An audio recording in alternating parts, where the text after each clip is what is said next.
السلام علیکم ورحمۃ اللہ وبرکاتہ۔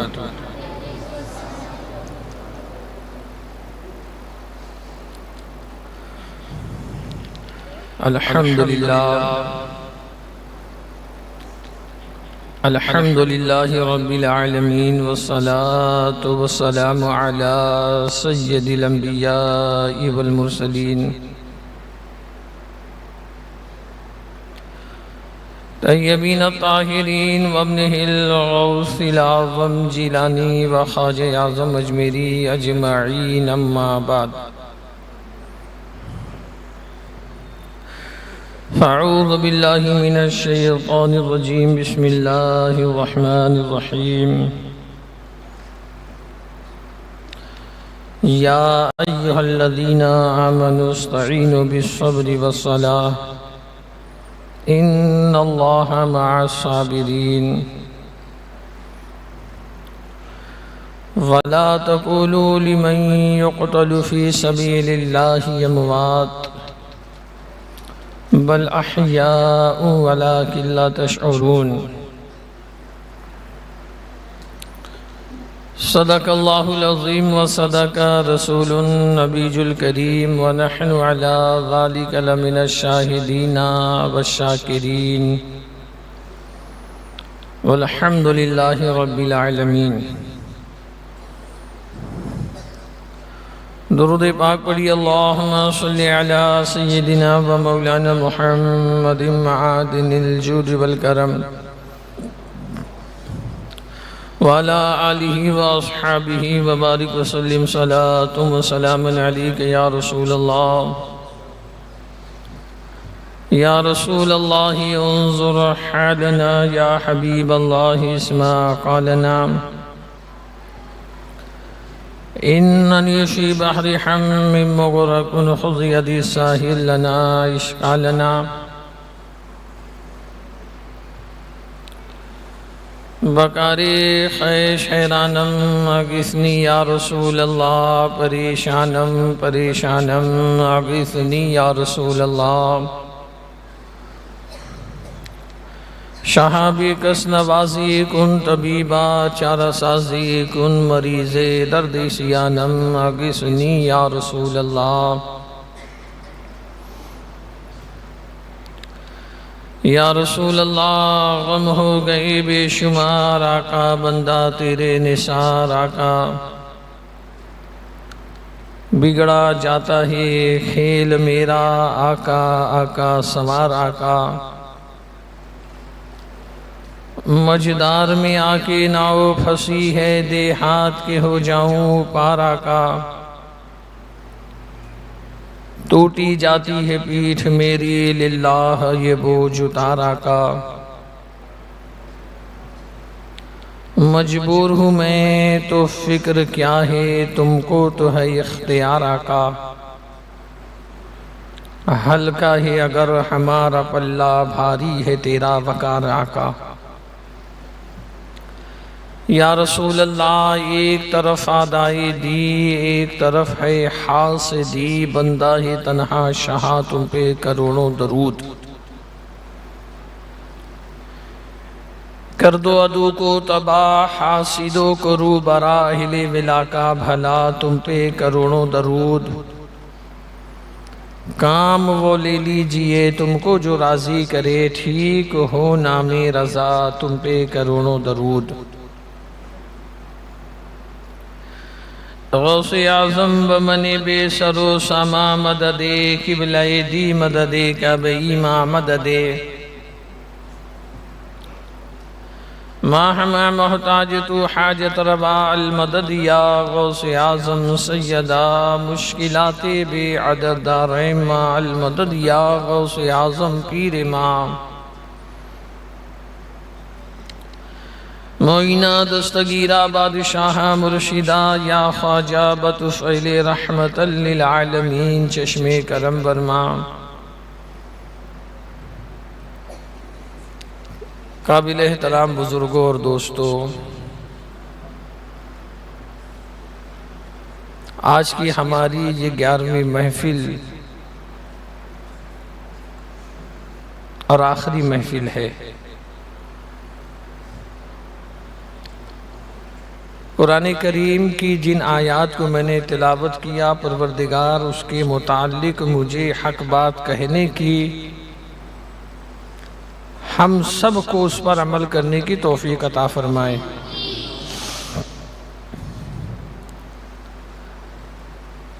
جو لوگ باہر بیٹھے ہیں وہ اندر آ جائیں، جو اندر پیچھے بیٹھے ہیں وہ قریب آ جائیں تاکہ بعد میں آنے والوں کو آسانی ہو۔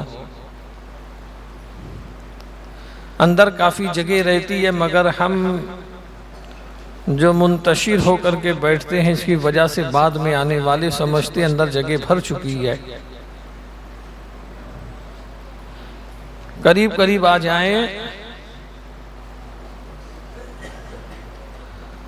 درود پاک پڑھے، اللہم صلی علی سیدنا و مولانا محمد معادن الجود والکرم وعلی آلہ و اصحابہ وبارک وسلم، صلاۃ و سلام علیک یا رسول اللہ۔ خدا بند قدوس قرآن میں فرماتا ہے، یا ایھا الذین آمنوا استعینوا بالصبر والصلاۃ، اے ایمان والو صبر و نماز سے استعانت چاہو، مدد مانگو۔ ان اللہ مع الصابرین، بے شک اللہ صبر کرنے والوں کے ساتھ ہے۔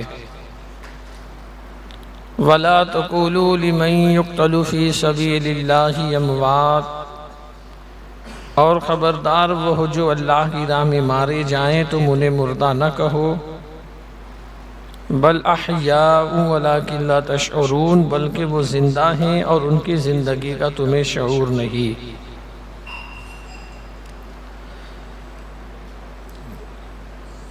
ہم نے شروع سے سنا قرآن کتاب ہدایت ہے۔ اگر بندہ قرآن سے لو لگائے اور قرآن سمجھنے کی کوشش کرے تو قرآن اس کے لیے ذریعہ ہدایت اور ذریعہ نجات بنتا ہے۔ کربلا کی پوری سیرت، کربلا کی پورے واقعات، امام علی مقام سیدنا امام حسین رضی اللہ تعالیٰ عنہ کی شہادت، یزیدیوں کا ظلم و ستم، جب ہم دیکھیں گے تو ہم اسی نتیجے پہ پہنچیں گے، صبر امام حسین کے ساتھ ہے، نماز امام حسین کے پاس ہے، ذکر و اذکار، تسبیحات و تحلیل، یہ سب کے سب امام حسین کے ساتھ ہیں۔ ہماری بات کل یہاں تک پہنچی، حضرت امام علی مقام رضی اللہ تعالیٰ عنہ کو کس طریقے سے کوفہ والوں نے مہمان بنا کر بلایا، خط بھیج کر کے، عہد و پیمان کر کے کہ ہم پر کوئی امام نہیں ہے، آپ آئیں ہماری امامت کریں، ہم آپ کے دست مبارک پر حق و صداقت کی بیعت کر کے ظالموں کا خاتمہ کریں گے۔ امام علی مقام رضی اللہ تعالیٰ عنہ نے اطمینان کے لیے حضرت امام مسلم کو بھیجا، اطمینان حاصل ہوا، تشریف لے گئے۔ پھر کس طریقے سے حالات بدلے، ان تمام چیزوں کو آپ نے سنا۔ امام حسین کی شہادت 61 ہجری 10 محرم جمعہ کے دن ہوئی۔ آپ کی عمر مبارک 56 سال 5 مہینے 5 دن کی تھی۔ آپ کی شہادت پر ہی یزیدیوں کا ظلم بس نہیں ہوا، سر مبارک کو جسم اقدس سے الگ کرنے کے بعد امام علی مقام رضی اللہ تعالیٰ عنہ کے جنتی بدن پر جو پہران شریف تھا اسے اتارا گیا،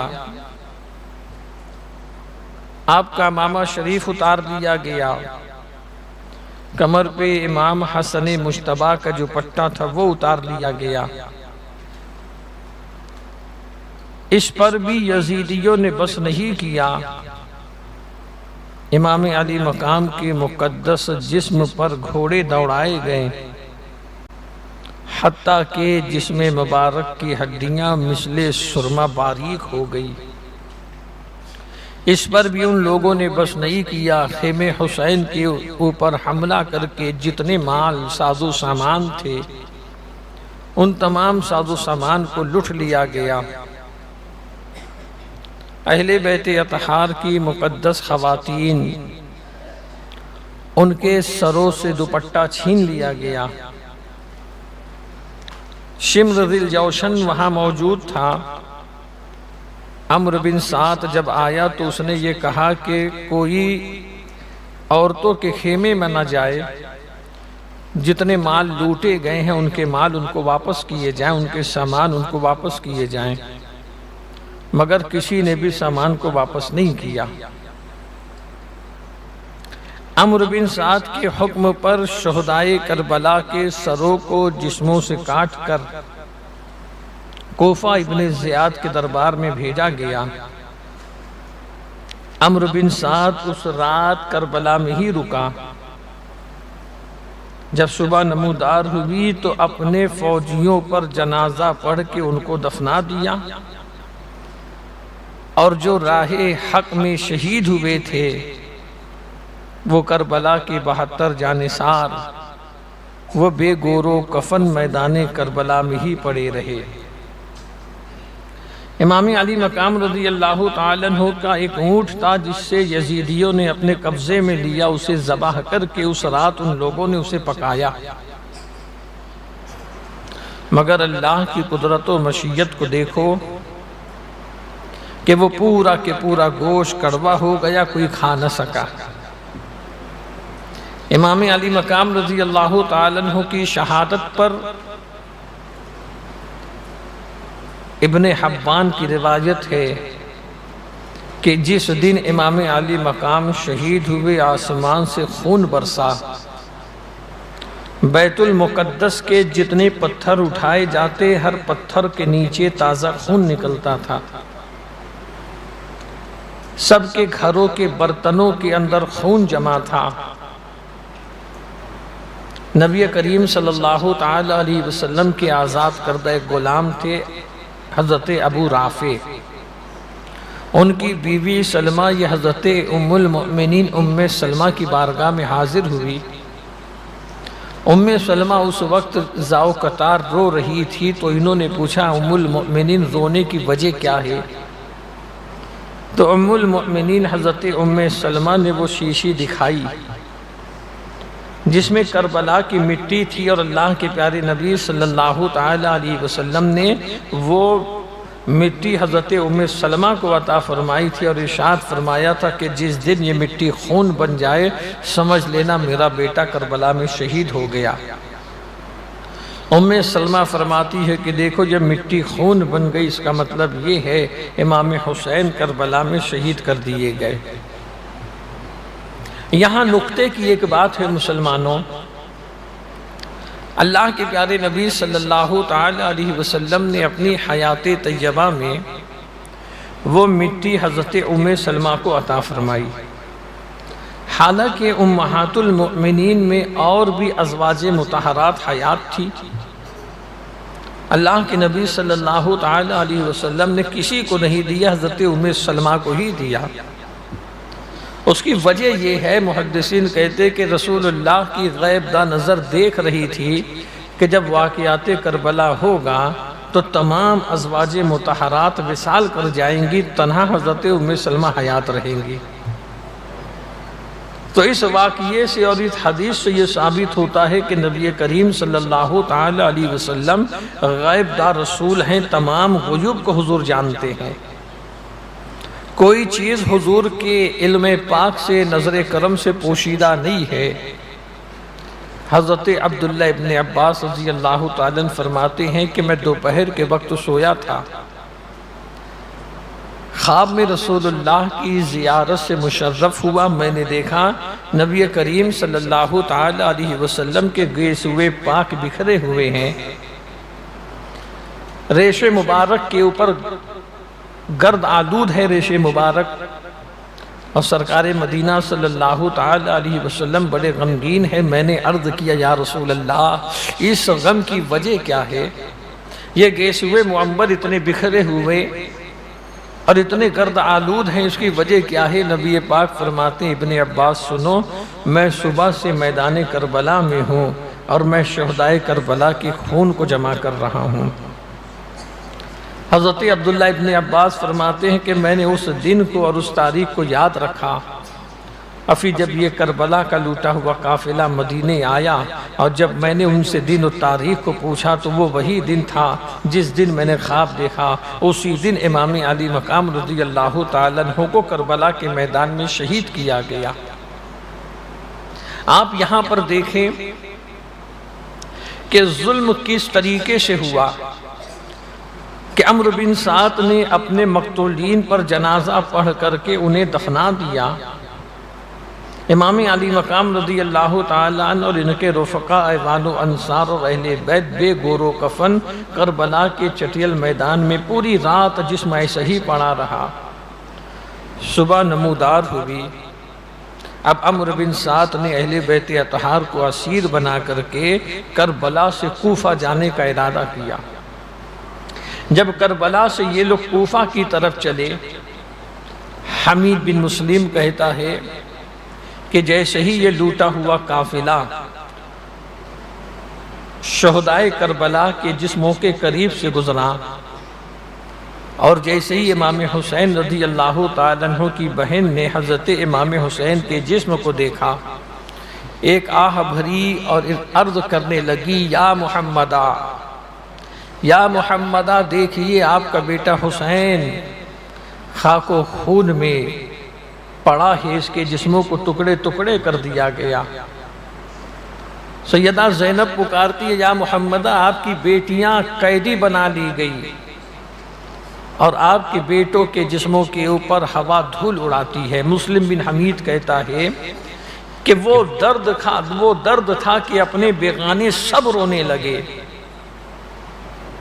یہاں پر بھی ایک بہت بڑے نقطے کی بات ہے مسلمانوں، سیدہ زینب رضی اللہ تعالیٰ عنہ امام حسین کی بہن رسول پاک صلی اللہ تعالیٰ علیہ وسلم کی نواسی ہے، میدان کربلا سے پکارتی ہے یا محمدہ یا رسول اللہ دیکھئے۔ اس سے معلوم کیا ہوا کہ اہل بیت اطہار کا عقیدہ ہے کہ تم کتنی بھی دور رہو اگر رسول کو پکارو تو رسول دیکھتے بھی ہیں سنتے بھی ہیں۔ امام زین العابدین نے کربلا سے کہا تھا ان التیاری حسبا یومن الى ارض الحرم بلغ سلامی روضتن فیہ النبی المحترم، کہ اے باد صبا جب تیرا جانا مدینے ہو اور جب رسول اللہ کے روضے پہ حاضری ہو تو ہم لوگوں کا سلام کر دینا۔ امام زین العابدین نے کہا تھا یا رحمت للعالمین ادرکنی زین العابدین، کہ اے دونوں عالم کے لیے رحمت بن کے آنے والے اللہ کے پیارے رسول ادرکنی میری مدد کیجیے، میں زین العابدین ہوں۔ تو کربلا سے یہ پیغام ملتا ہے کہ اے لوگو، اے اہل بیت سے محبت کرنے والو، اے رسول کا کلمہ پڑھنے والو، رسول کو مدد کے لیے پکارنا یہ نیا طریقہ نہیں، یہ اہل بیت اطہار کا طریقہ ہے۔ اہل بیت مصیبت میں رسول کو پکارتے ہیں، اہل بیت رسول میں اپنے آقا کو صدا دیتے ہیں۔ سیدہ زینب نے یہ ندا کی، یہ قافلہ کربلا سے کوفہ یزید کے دربار میں پہنچتا ہے۔ اس دن یزید نے اعلان عام کیا تھا کہ ہر کسی کو دربار میں آنے کی اجازت ہے، وہ اپنے فتح کے نشے میں چور تھا۔ اسیران کربلا کو بندی اور قیدی بنا کر کے جب محل میں پیش کیا گیا، سیدہ زینب کی حالت بہت خدشہ تھی۔ آپ اپنی کنیز اور باندیوں کے ساتھ محل کے کونے میں بیٹھ گئی۔ یزید کے دربار میں شہدائے کربلا کے کٹے ہوئے سروں کو پیش کیا جانے لگا، ایک تشت میں رکھ کر کے امام علی مقام رضی اللہ تعالیٰ عنہ کے سر کو جب دیا گیا ابن زیاد نے جب امام علی مقام کے سر کو دیکھا تو کہنے لگا اتنا حسین و جمیل چہرہ میں نے کبھی نہیں دیکھا۔ اس بدبخت کے ہاتھ میں ایک چھڑی تھی، اس چھڑی سے وہ حضرت امام حسین رضی اللہ تعالیٰ عنہ کے ہونٹوں پہ اور آپ کے دانت پہ مارنے لگا۔ اس وقت حضرت زید بن ارقم صحابی رسول وہاں موجود تھے۔ انہوں نے ارشاد فرمایا کہ ابن مرجانہ، باخدا میں نے اپنی آنکھوں سے دیکھا ہے اللہ کے پیارے رسول صلی اللہ تعالیٰ علیہ وسلم کو کہ اللہ کے نبی لب حسین کو چوما کرتے تھے، تو اپنی چھڑی کو لب حسین سے ہٹا لے۔ ابن زیاد کہتا ہے حضرت زید بن ارقم سے کہ اگر تم بوڑھے نہ ہوتے تو ضرور میں تمہیں قتل کر دیتا اور تمہارے سر کو کاٹ دیتا۔ حضرت زید بن ارقم فرماتے کہ اس سے اور زیادہ اذیت دینے والی بات میں تجھ سے کہتا ہوں کہ میں نے اپنی آنکھ سے دیکھا اللہ کے پیارے نبی کی بارگاہ میں ایک پہلو میں امام حسن مجتبیٰ تھے، دوسرے پہلو میں امام حسین تھے۔ اللہ کے نبی نے اپنے دونوں شہزادوں کے سر پہ ہاتھ رکھ کر کے کہا اے پروردگار، یہ میرے دونوں شہزادے ہیں، میں اس قوم کے صالحین کو بطور امانت یہ شہزادے دے دیتا ہوں۔ اے ابن مرجانہ، تو نے امانت کے اندر خیانت کی ہے۔ اتنا کہہ کے روتے ہوئے آپ جب وہاں سے جانے لگے تو ارشاد فرمایا کہ اے کوفہ والو، تم نے ایک ظالم کو اپنا حاکم بنایا ہے جو اچھے لوگوں کو قتل کر دیتا ہے، برے لوگوں کو چھوڑ دیتا ہے۔ آج کے بعد تم سب غلام بنا لیے گئے۔ تم نے ذلت کو پسند کیا ہے، اور جو ذلت کو پسند کرتا ہے اس کے اوپر اللہ کی مار ہوتی ہے۔ آپ وہاں سے نکل گئے۔ حضرت امام علی مقام کی شہادت کے بعد سر مبارک کی جب اس نے توہین کی، پھر اس کی نظر حضرت سیدہ زینب کی اوپر پڑی۔ اس نے پوچھا کہ یہ خاتون کون ہے؟ کسی نے کوئی جواب نہیں دیا۔ 3 مرتبہ اس نے پوچھا تو سیدہ زینب کی ایک کنیز کہتی ہے کہ یہ زینب بنت فاطمہ ہے، امام حسین کی بہن ہے۔ جب اس نے اتنا سنا تو فتح کے نشے میں کہتا ہے کہ اللہ کا شکر ہے کہ اللہ تبارک و تعالیٰ نے تیرے بھائی کو کتنی ذلت کے ساتھ شکست دی اور امیر المؤمنین یزید ابن معاویہ کو فتح و نصرت دی۔ اس نے امام علی مقام کی شان میں گستاخیاں کی۔ اس نے کہا کہ اللہ نے تیرے شرکست بھائی کی طرف سے میرے دل کو ٹھنڈا کر دیا۔ سیدہ زینب ارشاد فرماتی ہے ابن زیاد سن، اگر تیرا دل ٹھنڈا ہوتا ہے تو ہو، ان کی شہادت مقدر تھی، اس لیے وہ اپنے مقتل تک کے پہنچ گئے۔ اللہ کا شکر ہم اس بات پہ ادا کرتے ہیں کہ اللہ تبارک و تعالیٰ نے ہمیں اہل بیت نبوت میں پیدا کیا اور نبی کے صدقے ہمیں طہارت عطا فرمائی ہے۔ اب وہ دن دور نہیں ہے جب قیامت کے دن تو بھی خدا کی بارگاہ میں ہوگا، حسین بھی خدا کی بارگاہ میں ہوں گے، اور پھر حسین اللہ تبارک و تعالیٰ کی بارگاہ میں اس چیز کا انصاف طلب کریں گے۔ پھر اس کی نظر حضرت امام زین العابدین کے اوپر پڑی۔ اس نے پوچھا یہ کون ہیں؟ لوگوں نے کہا یہ علی مقام کے بیٹے زین العابدین ہیں۔ ابن زیاد نے کہا اسے زندہ کیوں چھوڑا، اسے بھی قتل کر دو۔ جب ابن زیاد نے کہا اسے بھی قتل کر دو، سیدہ زینب اٹھتی ہیں اور فوراً حضرت زین العابدین کو پکڑ لیتی ہے اور کہتی ہے ابن زیاد خبردار، اگر تو اسے قتل کرنا چاہتا ہے تو اس کے ساتھ مجھے بھی قتل کر دینا۔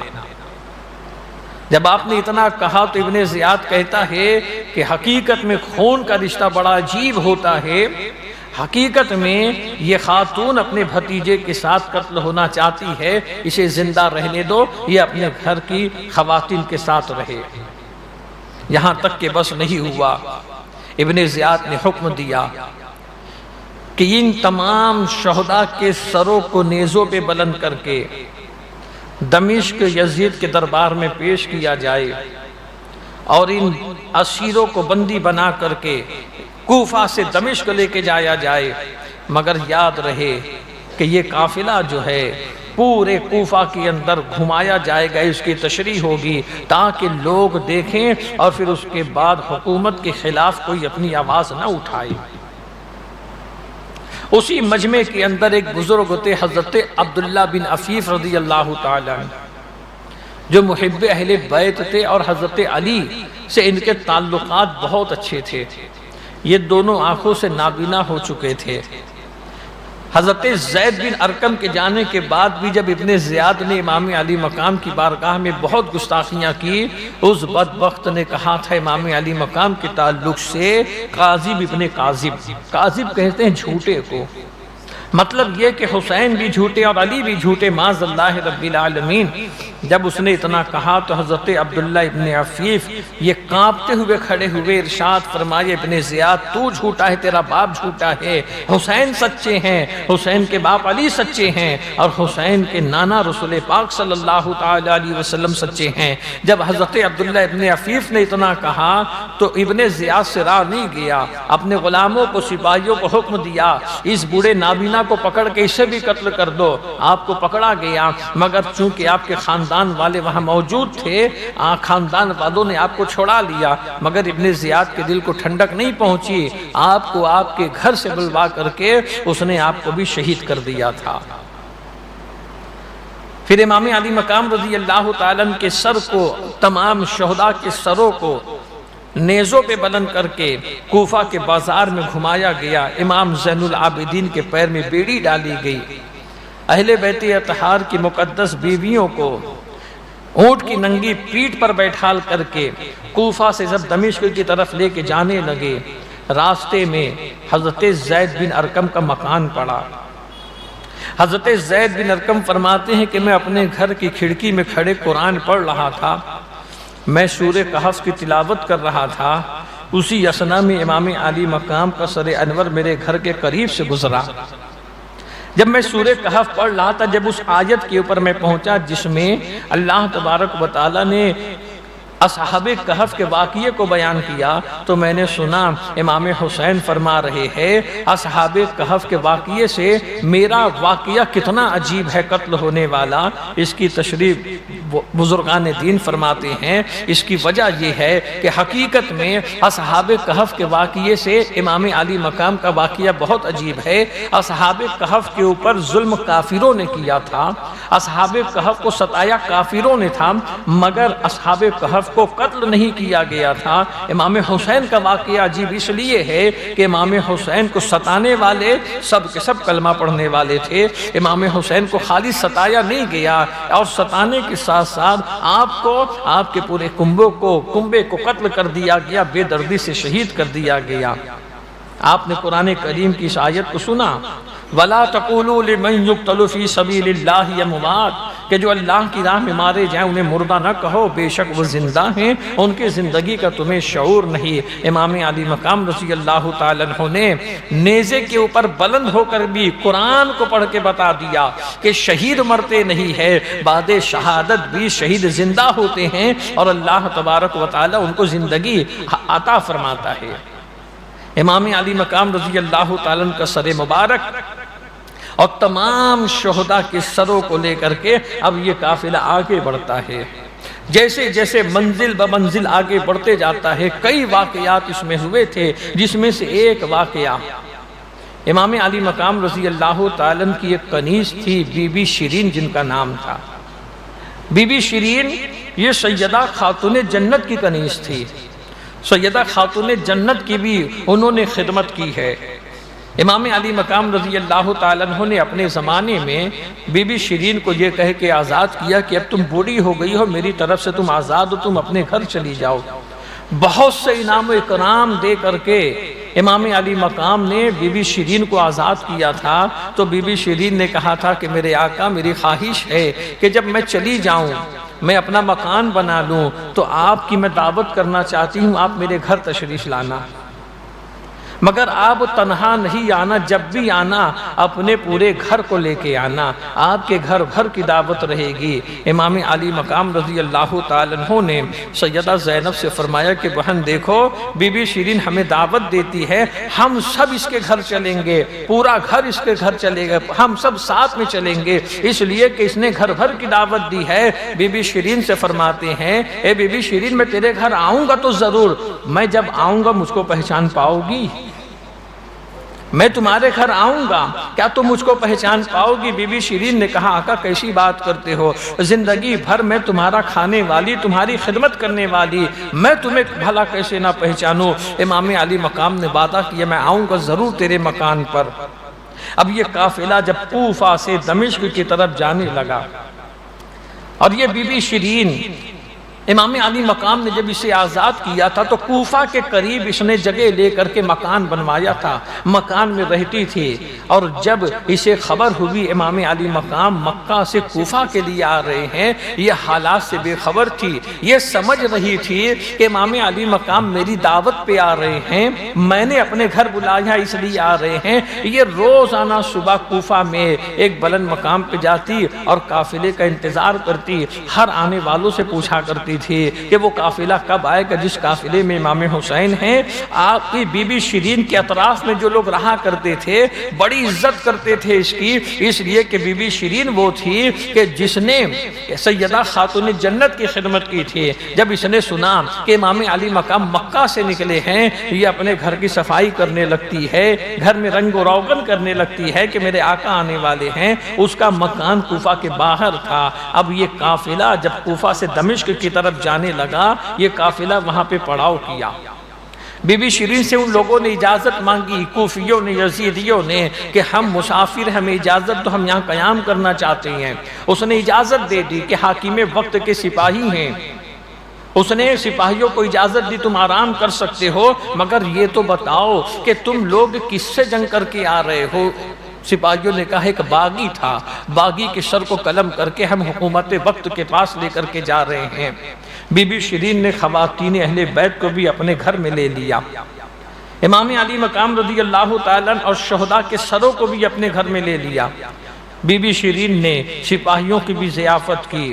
سپاہیوں نے کہا کہ ان قیدیوں کو کھانا مت دینا، اس لیے کہ یہ کھانے کے مستحق نہیں ہے۔ بی بی شیرین نے کہا ایسا نہیں ہو سکتا ہے، اس لیے کہ میں اس گھر کی کنیز ہوں کہ وہ گھر والے خود تو بھوکے رہتے ہیں مگر آنے والے کو وہ کبھی بھوکا نہیں رکھتے ہیں۔ اس نے کھانا جب حضرت سیدہ زینب کے سامنے پیش کیا، اور جب سیدہ زینب کے اوپر اس کی نظر پڑی، سیدہ زینب نے کہا کہ شیرین تم نے ہمیں پہچانا؟ حضرت بی بی شیرین یہ منظر دیکھ کر کے ان کے ہوش اڑ گئے۔ سیدہ زینب فرماتی ہے کہ وہ نیزے کے اوپر دیکھو حسین کا سر مبارک ہے۔ بی بی شیرین نے جب حضرت امام علی مقام کے سر کو دیکھا، زاؤ قطار رونے لگی، کہنے لگی آقا یہ کوئی آنے کا طریقہ ہے کیا؟ کوئی مہمان اس طریقے سے آتا ہے؟ آپ نے کہا تھا کہ میں آؤں گا مگر تم مجھے پہچان پاؤ گی۔ آقا یہ مہمان نوازی کا موقع آپ نے دیا ہے۔ روتی ہے، بے ہوش ہو جاتی ہے، پھر آپ کو ہوش میں لایا جاتا ہے، روتی ہے پھر بے ہوش ہو جاتی ہے، حتیٰ کہ صبح ہوتے ہوتے بی بی شیرین بھی اس دار فانی سے کوچ کر جاتی ہے۔ اس کے بعد یہ قافلہ رفتہ رفتہ جب آگے بڑھتا ہے، راستے میں ایک گرجا گھر پڑتا ہے، ایک راہب کا گرجا گھر پڑتا ہے۔ ان لوگوں نے وہاں پہ قیام کیا۔ جب ان لوگوں نے وہاں پہ قیام کیا، راہب نے پوچھا کہ تم کون ہو، کہاں سے آ رہے ہو، کہاں جانا ہے؟ یزیدیوں نے بتا دیا۔ راہب نے جب عورتوں کو بندی بنا ہوا دیکھا تو اس کو بڑا ترس آیا، اس نے اہل بیت کی عورتوں کو بھی رہنے کے لیے کمرہ دیا۔ جب اس نے سنا کہ یہ نواز رسول کے گھر والے ہیں تو اس نے 10,000 درہم دے کر کے امام علی مقام رضی اللہ تعالیٰ عنہ کے سر مبارک کو ایک رات کے لیے لے لیا کہ ایک رات کے لیے یہ سر مجھ کو دے دو تاکہ میں دیکھوں۔ اب وہ سب درہم و دینار کے بندے، وہ سب دنیا کی دولت کے اوپر جان لٹانے والے 10,000 درہم لے کر کے ایک رات کے لیے امام علی مقام کے سر کو اس راہب کو دے دیتے ہیں۔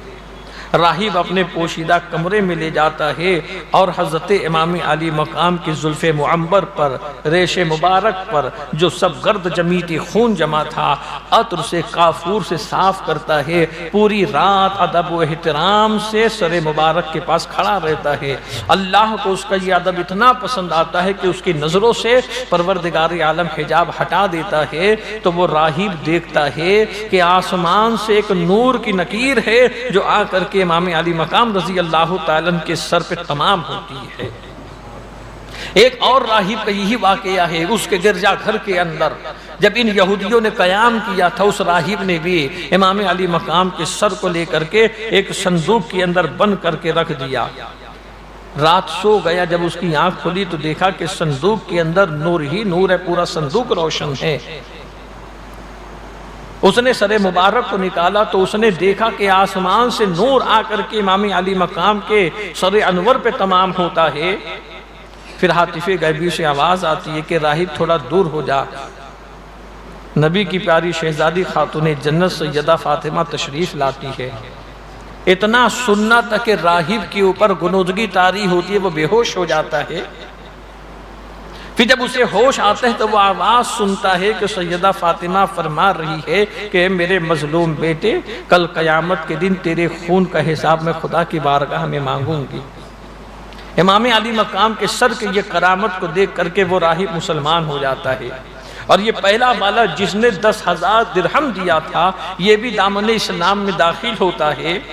یزیدیوں نے آپس میں فیصلہ کیا کہ اگر یہ رقم دمشق تک پہنچ گئی تو حکومت اس کے اوپر قبضہ کر لے گی، کیوں نہ ہم آپس میں اسے تقسیم کر لیں۔ ان لوگوں نے جب اس تھیلی کے منہ کو کھول کر کے درہم و دینار کو پلٹا تو وہ پورا درہم و دینار مٹی کا ٹھیلا بن چکا تھا، جس کے ایک طرف قرآن کی ایک آیت لکھی ہوئی تھی کہ ظالم ظلم کر کے یہ نہ سمجھے کہ اللہ ان کے ظلموں سے غافل ہے۔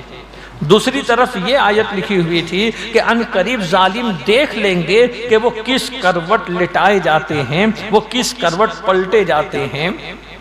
اسی گرجا گھر کے اندر غیب سے قلم نمودار ہوتا ہے۔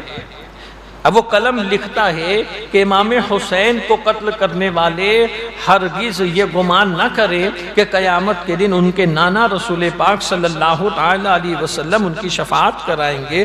خصائص الکبریٰ شریف کے اندر یہ روایت ہے کہ ان یزیدیوں نے راہب سے پوچھا کہ یہ شعر کس نے لکھا، کب کا لکھا ہے؟ راہب کہتا کس نے لکھا میں نہیں جانتا، البتہ تمہارے نبی کی ولادت سے 500 سال پہلے کا لکھا ہوا ہے۔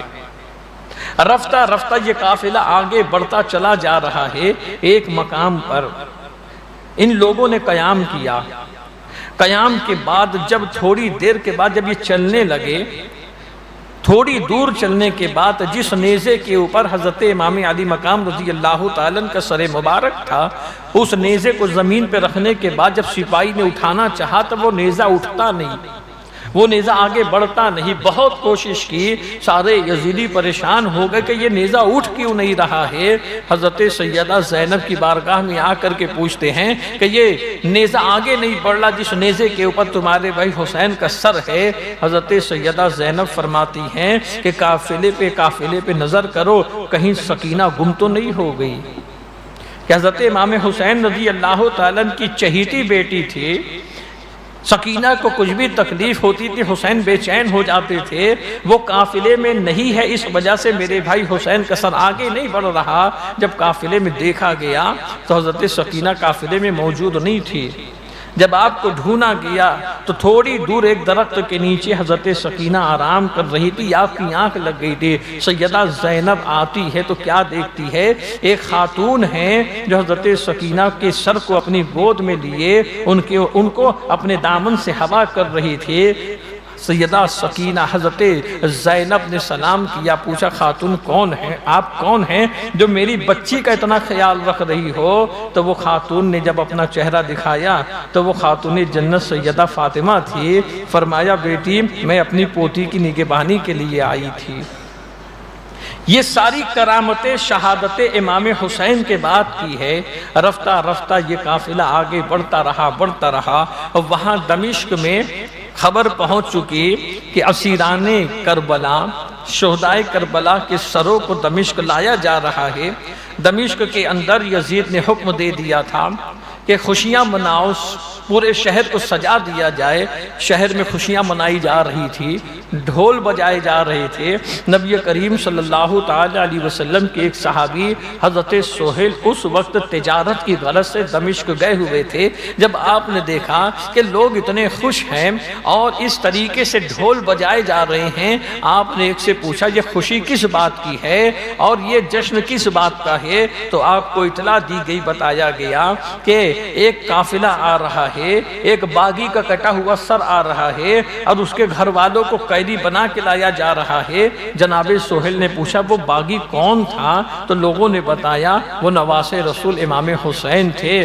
حضرت سہیل رونے لگے، ارشاد فرمایا کہ وہ کس دروازے سے دمشق کے اندر داخل ہوگا؟ لوگوں نے بتایا کہ وہ باب السعا سے داخل ہوگا۔ حضرت سہیل اس دروازے کے پاس جا کے کھڑے ہو گئے۔ جب حضرت امام علی مقام کا یہ لوٹا ہوا قافلہ دمشق کے اندر داخل ہوتا ہے، حضرت سہیل نے دیکھا کہ کس طریقے سے زین العابدین کے پیروں میں بیڑیاں اور ہاتھوں میں زنجیر ہے، اور اہل بیت کی مقدس خواتین کو کس طریقے سے بندی بنا کر کے دمشق میں لایا جا رہا ہے۔ حضرت سہیل حضرت سکینہ کے پاس جاتے ہیں، آپ کا حال پوچھتے ہیں اور رونے لگتے ہیں۔ سیدہ سکینہ فرماتی آپ کون ہیں؟ حضرت سہیل فرماتے سکینہ میں تمہارے نانا کا صحابی ہوں، میں تمہارے نانا کا صحابی ہوں، ان کی بارگاہ میں میں رہا ہوں۔ حضرت سکینہ فرماتی ہے کہ اگر ہمارے لیے کچھ کر سکتے ہو تو اتنا کرو کہ یہ جو میرے بابا جان کا سر ہے سپاہیوں سے کہو کہ یہ آگے لے کر کے چلے تاکہ اہل بیت کی عورتوں کا پردہ باقی رہ سکے۔ حضرت سہیل نے 4000 درہم دے کر کے فوجیوں کو آگے کر دیا۔ یہ قافلہ یزید کے دربار میں پہنچا۔ جب یزید کے دربار میں پہنچا، یزید کے سامنے امام علی مقام رضی اللہ تعالیٰ عنہ کے سر کو ایک تشت میں رکھ کے پیش کیا گیا۔ اس وقت یزید کے ہاتھ میں بھی چھڑی تھی اور اس نے امام علی مقام رضی اللہ تعالیٰ عنہ کے ہونٹوں پر اپنی چھڑی سے جب اس نے مارا، اس وقت ایک صحابی رسول حضرت ابو بریزہ وہاں موجود تھے۔ انہوں نے کہا یزید اپنی چھڑی حسین کے لبوں سے ہٹا لے، میں نے دیکھا ہے رسول اللہ کو ان ہونٹوں کو بوسہ دیتے ہوئے، امام حسین کے دانتوں کو چومتے ہوئے میں نے دیکھا ہے۔ حضرت ابو بریزہ فرماتے کہ یزید یاد رکھنا کل قیامت کے دن تو ابن زیاد کے ساتھ ہوگا اور امام حسین رسول کائنات صلی اللہ تعالی علیہ وسلم کے ساتھ ہوں گے۔ یزید نے اس وقت خوشی کا بھی اظہار کیا اور پھر عامت المسلمین کی کوسنے اور ملامت کی وجہ سے اس نے ظاہراً تھوڑا سی غم کا بھی اظہار کیا تھا۔ اس کی عورت نے بھی رونے کا ناٹک کیا اور مگر مچ کے آنسو اس نے بہائے۔ امام علی مقام کے فرزند حضرت امام زین العابدین وہاں پہ موجود تھے۔ ایک روایت میں یہ آیا یزید کا دربار سجا ہوا تھا۔ امام علی مقام کے شہزادے حضرت امام زین العابدین کو یزید نے کہا اپنے بیٹے کے بازو میں بیٹھنے کے لیے کہا، آپ وہاں بیٹھ جاتے ہیں۔ جب آپ وہاں بیٹھتے ہیں اتنے میں یزید نے کہا تھا کہ اے زین العابدین میرے بیٹے سے مقابلہ کرو گے؟ زین العابدین نے ارشاد فرمایا ٹھیک ہے، ایک تلوار اس کو دی جائے، ایک تلوار مجھ کو دی جائے، ابھی مقابلہ ہو جائے۔ اتنے میں نکارے یزید بجتا ہے۔ جب یزید کا نکارہ بجتا ہے تو یزید کا بیٹا کہتا ہے زین العابدین دیکھو میرے باپ کا نکارہ بج رہا ہے، میرے باپ کے نام کا نکارہ بج رہا ہے۔ امام زین العابدین کوئی جواب نہیں دیتے ہیں۔ تھوڑی ہی دیر کے بعد اذان ہونے لگتی ہے۔ جب تھوڑی دیر کے بعد اذان ہوتی ہے، جیسے ہی مؤذن کہتا ہے اشہد ان محمد رسول اللہ، زین العابدین فرماتے ہیں دیکھ اب میرے باپ دادا کا نکارہ بج رہا ہے، تیرے باپ کا نکارہ بجا بند ہو گیا، تیرا باپ مرے گا نکارہ بند ہو جائے گا، مگر میرے باپ دادا کا نکارہ وہ ہے جو آج بھی بج رہا ہے اور صبح قیامت تک کے بجتا رہے گا، جب تک کہ اسلام باقی رہے گا، جب تک کہ مسلمان باقی رہیں گے۔ ہر مسجد سے یہ صدا آئے گی اشہد ان محمد رسول اللہ، یہ میرے باپ دادا کا نکارہ ہے۔ اس کے بعد یزید نے حضرت زین العابدین سے کہا اللہ ابن زیاد کا برا کرے، اگر آپ کے والد میرے پاس آ جاتے تو میں ان سے اپنے معاملات کو طے کر لیتا اور وہ جو کہتے میں ان کو مانتا، مگر کیا کرے اللہ کو جو منظور تھا وہ ہوا۔ اور آپ سے کہتا ہے کہ آپ کی کچھ باتیں ہو تو آپ کہہ دیں۔ امام زین زین العابدین فرماتے ہیں میری ایک بات یہ ہے کہ میرے والد کو قتل کس نے کیا ہے اس کو میرے حوالے کر دو تاکہ قصاص کے حکم میں اسے قتل کر دوں۔ یزید نے انکار کر دیا۔ حضرت زین العابدین فرماتے ہیں اچھا ٹھیک ہے، مجھے اجازت دو کہ میں اپنے گھر کے خواتین کو لے کے یہاں سے مدینہ چلا جاؤں، اور کل جمعہ ہے، جمعہ کی نماز کا خطبہ میں پڑھوں گا۔ یزید اس بات کے اوپر بھی راضی ہو جاتا ہے۔ جب جمعہ کی نماز کے خطبے کے لیے آپ کھڑے ہوتے ہیں، امام زین العابدین بڑا فصیح خطبہ پڑھتے ہیں، اور خطبے کے اندر حضرت امام زین العابدین انہی تمام باتوں کا تذکرہ کرتے ہیں کہ اے لوگوں، کوفہ والوں نے بلوایا تھا نواز رسول کو، اور اتنی بے دردی کے ساتھ، اتنے ظلم و ستم کے ساتھ کوفہ والوں نے ہمارے گھر والوں کو شہید کر دیا ہے۔ جب آپ نے یہ تقریر شروع کی، مجمع رونے لگا، تو یزید نے مؤذن کو حکم دیا جلدی سے اقامت پڑھو۔ جب اس نے اللہ اکبر کہا، امام علی مقام فرماتے ہیں صدقتا۔ جب اس نے اشہد ان لا الہ کہا، آپ اس کا جواب دیتے ہیں۔ جب اس نے اشہد ان محمد رسول اللہ کہا، آپ اس کا جواب دیتے ہیں، اور اپنے سر کا امامہ اس کی طرف پھینک کر کے فرماتے ہیں یزید سے کہ یزید بتا، رسول اللہ تیرے دادا ہے کہ میرے دادا ہیں؟ امام حسین رسول اللہ کے نواسے ہیں۔ جب وہ رسول کے نواسے ہیں تو کیوں تم لوگوں نے ان کے ساتھ ایسا معاملہ کیا، اور کیوں اس طریقے سے بے دردی کے ساتھ انہیں شہید کر دیا گیا؟ مگر چونکہ یزید کی نظر میں دنیا کی حکومت اور دنیا کا جاہ و حشم تھا، اس نے کوئی جواب نہیں دیا۔ جب اب مدینہ واپسی کی بات آئی، امام علی مقام رضی اللہ تعالیٰ کے سر مبارک کو امام زین العابدین کے حوالے کر دیا گیا، اور حضرت نعمان بن بشیر کا نام آپ نے پہلے بھی سنا ہے۔ جب حضرت امام مسلم بن عقیل کوفہ تشریف لائے تھے تحقیق حال کے لیے، تو اس وقت نعمان بن بشیر کوفہ کے گورنر تھے، اور یہ صحابی رسول ہیں۔ تو حضرت نعمان بن بشیر کو 30 سپاہیوں کی جو ہے نگہدانی میں اہل بیت اطہار کے ساتھ جو ہے دمشق سے مدینہ کی طرف روانہ کیا گیا۔ حضرت امام زین العابدین فرماتے ہیں کہ ہم کربلا ہو کر کے چلیں گے تاکہ میں اپنے والد کے سر کو ان کے جسم کے ساتھ کسی مقام پہ دفن کر دوں اور ان کی تدفین کر دوں۔ مگر چونکہ جب یہ قافلہ کربلا سے کوفہ اور کوفہ سے دمشق کی طرف چلا تھا، تو فرات کے قریب قبیلے بنو اسد کے لوگ تھے، وہ لوگ وہاں سے آ کر کے حضرت امام علی مقام رضی اللہ تعالیٰ کے جسم مبارک کی تدفین کرتے ہیں، اور تمام شہداء کی تدفین کر دیتے ہیں۔ حضرت امام زین العابدین حضرت نعمان بن بشیر کے ساتھ، ان کے سپاہیوں کے ساتھ کربلا ہو کر کے مدینے کی طرف جب آنے لگتے ہیں، یہ خبر مدینہ پہنچتی ہے کہ اہل کربلا، اسیران کربلا اور اہل بیت اطہار کا یہ لوٹا ہوا قافلہ جو ہے ان قریب جو ہے مدینہ پہنچنے والا ہے۔ پورے مدینے میں لوگ میں ایک غم تھا، سب کی آنکھوں میں آنسو تھے۔ حضرت ام سلمہ اس طریقے سے، اور بہت سے لوگ اپنے گھروں سے روتے ہوئے نکلتے ہیں۔ حضرت امام زین العابدین رضی اللہ تعالیٰ جو صبر و استقامت کا پہاڑ بنے ہوئے تھے، جیسے ہی شہر مدینہ میں داخل ہوتے ہیں، سیدھا روضہ رسول اللہ کے اوپر حاضر ہوتے ہیں، اور جیسے ہی نبی کریم صلی اللہ علیہ وسلم کی مزار پر انوار کے اوپر آپ کی نظر پڑتی ہے، سارے صبر کے باندھ ٹوٹ جاتے ہیں، سارے صبر کے پیمانے چھلکنے لگتے ہیں۔ زاؤ قطار رو کر کے فقط اتنا کہتے ہیں، دادا جان اپنے نواسوں کے سلام کو قبول فرمائیے، دادا جان اپنے نواسوں کے سلام کو قبول فرمائیے۔ اس طریقے سے اہل بیت اطہار کی واپسی مدینہ ہوتی ہے۔ حضرت امام زین العابدین رضی اللہ تعالیٰ عنہ حضرت امام حسین کے سر مبارک کو جنت البقیع میں سیدہ خاتون جنت کے پہلو کے اندر دفن فرما دیتے ہیں۔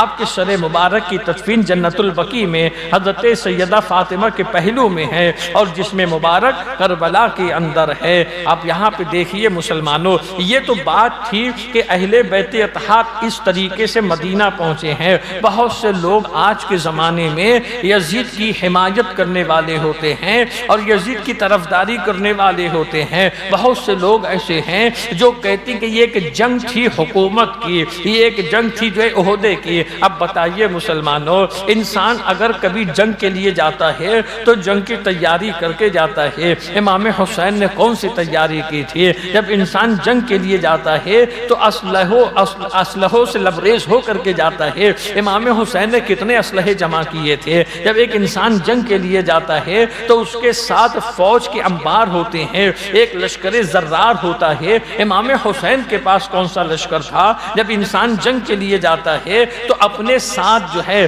اپنے گھر کی خواتین کو لے کر کے نہیں جاتا ہے، اپنے چھوٹے چھوٹے بچوں کو لے کر کے نہیں جاتا ہے۔ تو آپ دیکھیں آج بھی بہت سے لوگ ایسے ہیں جن کو اہل بیت اطہار سے بغض و عناد ہے، اہل بیت اطہار سے بغض ہے۔ اور یاد رکھنا مسلمانوں، نبی کریم صلی اللہ تعالی علیہ وسلم ارشاد فرماتے ہیں جو میری اہل بیت کے بغض میں مرے گا وہ کفر پہ مرے گا۔ اب انسان کتنی ہی عبادت کرتا رہے، کتنی ہی ریاضت کرتا رہے، حتیٰ کہ وہ کعبے کا طواف کرتے کرتے بھی مر جائے، اگر اس کے دل کے اندر اہل بیت کا بغض ہے اور وہ اہل بیت سے محبت نہیں کرتا ہے تو اس کا خاتمہ ایمان پہ نہیں ہے۔ اب اس کی نہ تو مغفرت ہونے والی ہے، نہ تو اللہ کی رضا اسے ملنے والی ہے۔ اب یہاں تک کہ بس نہیں، وہ سارے لوگ جو یزید کی حمایت کرتے ہیں وہ تاریخ اٹھا کر کے دیکھے اور تاریخ کی کتابوں میں دیکھے، علامہ جلال الدین سیوطی رحمۃ اللہ علیہ کے اقوال کو دیکھے کہ یزید نے کیا کیا کیا۔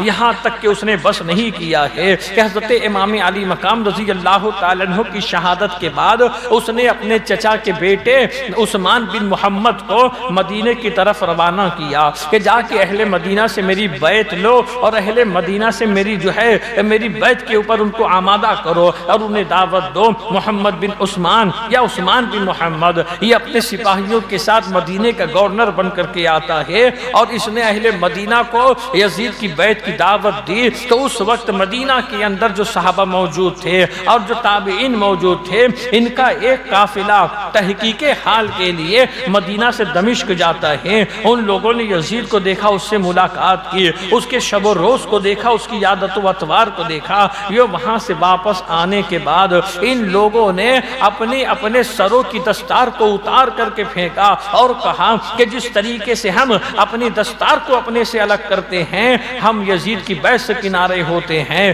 انہی لوگوں میں حضرت عبداللہ ابن حنظلہ غسیل الملائکہ تھے۔ حنظلہ صحابی رسول ہیں، ان کی شہادت جب ہوئی تھی تو ان کو فرشتوں نے غسل دیا تھا، یہ ایک الگ واقعہ ہے۔ تو انہی کے بیٹے تھے حضرت عبداللہ، اسی لیے حضرت حنظلہ کو غسیل الملائکہ کہا جاتا ہے کہ فرشتوں نے ان کی شہادت کے بعد ان کو غسل دیا تھا۔ تو حضرت عبداللہ بن غسیل الملائکہ، حضرت عبداللہ ابن حنظلہ غسیل الملائکہ، یہ ان کے ہاتھ پر اہل مدینہ بیعت کرتے ہیں اور یزید کے چچا کے بیٹے عثمان بن محمد کو مدینہ سے نکال دیتے ہیں۔ جب اسے مدینہ سے نکال دیتے ہیں اور جب یہ دمشق پہنچتا ہے تو یزید بہت ناراض ہوتا ہے اور پھر 20,000 کا لشکر دے کر کے مسلم بن عقبہ کی قیادت میں یہ مدینہ کے اوپر حملہ کرواتا ہے۔ اب آپ بتائیے مسلمانوں، ان آنے والی تمام گفتگو کو اپنے ذہن و دماغ کے اندر رکھنا، آنے والی تمام باتوں کو بغور سے سننا، فیصلہ آپ کو کرنا ہے کہ جو یزید کی حمایت کرتے ہیں کیا وہ سچائی کی حمایت کر رہے ہیں؟ وہ مدینہ جو کونین کا تاج ہے، ہر مسلمان تڑپتا ہے مدینے کی زیارت کے لیے اور ہر مسلمان اس بات کا ذوق اپنے دل کے اندر رکھتا ہے کہ پروردگار عالم ہمیں موت مدینے میں عطا فرمانا، ہمیں موت رسول اللہ کے دیار میں عطا فرمانا۔ ہر مسلمان یہ تمنا کرتا ہے کہ پروردگار کم سے کم ایک مرتبہ تو مدینے کی حاضری عطا فرما دے۔ وہ مدینہ مقدس شہر ہے جو ہے۔